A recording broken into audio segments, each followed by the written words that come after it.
నిర్మల్ జిల్లా బాసర శ్రీ జ్ఞాన సరస్వతి అమ్మవారి దేవాలయం మాస్టర్ ప్లాన్ పూర్తిగా చేయాలని అర్చకులు అన్నారు. మంత్రి సీతక్కకు వినతి పత్రం ఇచ్చారు. పర్మనెంట్ ఈవోను నియమించి మాస్టర్ ప్లాన్ వేగంగా పూర్తి చేయాలని కోరారు. అమ్మవారిని దర్శించుకున్న పంచాయతీరాజ్ శాఖ మంత్రి సీతక్క ప్రత్యేక పూజలు చేశారు. ఆలయ అభివృద్ధికి అన్ని విధాలుగా సహకరిస్తామన్నారు.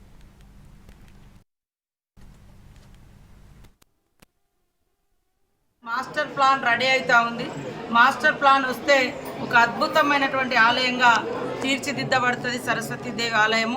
అదేవిధంగా పక్కన గోదావరి కానీ ఇక్కడ పురాతనమైనటువంటి ఇప్పుడే నాకు తెలిసింది పివి నరసింహారావు గారు కూడా ఇక్కడ అక్షరాభ్యాసం చేసిరని. అంటే వారి యొక్క అక్షరాభ్యాసం జరిగినటువంటి ఈ ప్రాంతం నుంచి వారు దేశాధినేతగా ఒక తెలంగాణ మారుమూల ప్రాంతాల నుంచి ఎదిగి మహామేధావిగా ఎదిగి ప్రధానిగా పనిచేసినటువంటి జ్ఞానాన్ని ఇచ్చినటువంటి తల్లి మన బాసర సరస్వతి తల్లి. కాబట్టి ఆ యొక్క తల్లి దీవెనలు అందరికీ ఉండాలని కోరుకుంటూ ఈసారి 25 లక్షలతోటి ఇప్పుడు తాత్కాలికంగా ఏర్పాటు చేస్తూ ఉన్నారు. కానీ పర్మనెంట్గా, ఎందుకంటే కోడ్ ఉంది కాబట్టి మేము కొత్తగా ప్రకటించలేకపోతా ఉన్నాం.